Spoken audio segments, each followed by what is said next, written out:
Louis Riddick, former front office type, now on ESPN's Get Up, had this to say about what he sees from Baker Mayfield and the Browns this year. Look, when this team gets off schedule, whether it be they're behind or all of a sudden it's 3rd and 7, 8, 9 plus, and the benefits of the running game are not there for him and it's on him, it becomes a problem. It really does become a problem. And I'm as big a supporter of Baker Mayfield as anyone.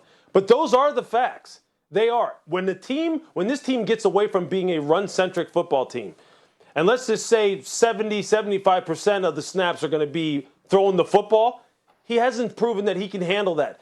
And what's even a bigger problem is defensively, as many stars as they have, as many quality players they have at all 3 levels, did you see what New England snatched the life out of this defense last week? That isn't Baker's fault. They snatched the life out of that defense. That's a problem, too. So this isn't just a Baker Mayfield problem. The Browns right now have an identity issue, and they better figure out what it is quickly. Otherwise, it's going to turn into another one of those seasons where people go, see, they fooled us again. And they don't want that. They cannot afford to have that. And Dennis Manoloff, I think that Louis Riddick is 100% spot on with that analysis. I love Louis Riddick regardless. I mean, he's fantastic. But yeah, that's the thing about Louis Riddick. He doesn't mince words. He shoots from the hip, and he's typically on point. He's a very intelligent guy, former Brown. With the off-script part, a microcosm came in Foxborough this past Sunday. The Browns get the opening kickoff because Belichick deferred. They go down the field. They score. They're up 7-0. The Patriots respond with a touchdown. And essentially from that point on, the Browns were off script, if you will, and they didn't handle it well. So he's exactly right about this team when everything is fine and when they are able to do what they want to do and dictate the terms to the other team, everything's good. But when the other team creates issues for them, be it the other team's defense to the Browns' offense or vice versa, then all of a sudden they don't know seemingly how to adjust to that, adjust to the adversity or adjust to the changing schemes. And that's frustrating. And as far as Baker goes, I mean, I know it's only his 4th season, and for a number 1 overall pick at quarterback, 4 seasons in is not that long of a time period, unlike, for example, a running back. But Baker, to this point, hasn't proven that he can beat quality teams late in games. He hasn't been consistently good enough against good opposition, especially down the stretch, especially in the 4th quarter. So I agree with pretty much everything Louis Riddick said. Yeah.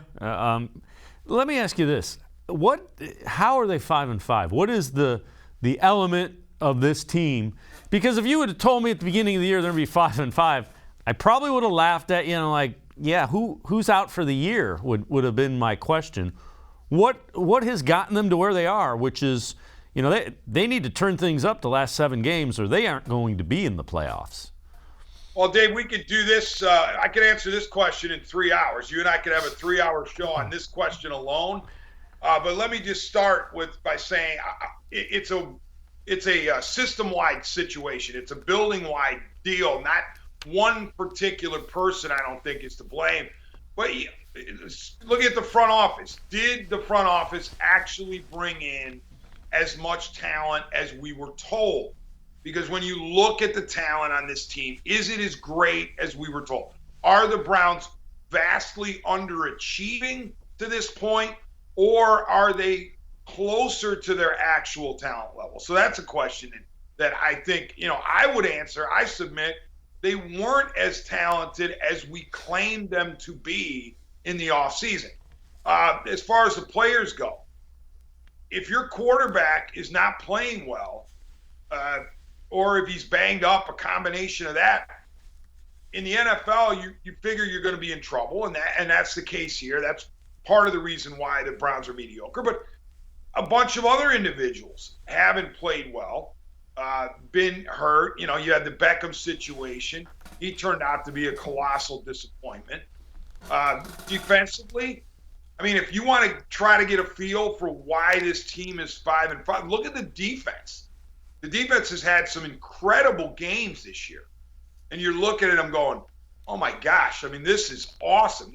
Can't wait to see this week after week after week, such as Bears, 26-6. They made Justin Fields look terrible, admittedly, in Fields' first NFL start. They go to Minnesota and stifle the Vikings, hold them to 7 points, wins 14-7. So there have been games where the Browns defense looks awesome, and then seemingly the very next week or within 2 weeks, they're giving up 30 to 40 points. So it's a combination of everything, really. I don't think you can pinpoint one area, but I will say this. It would help enormously. Everybody would be helped if the quarterback were healthier and played better.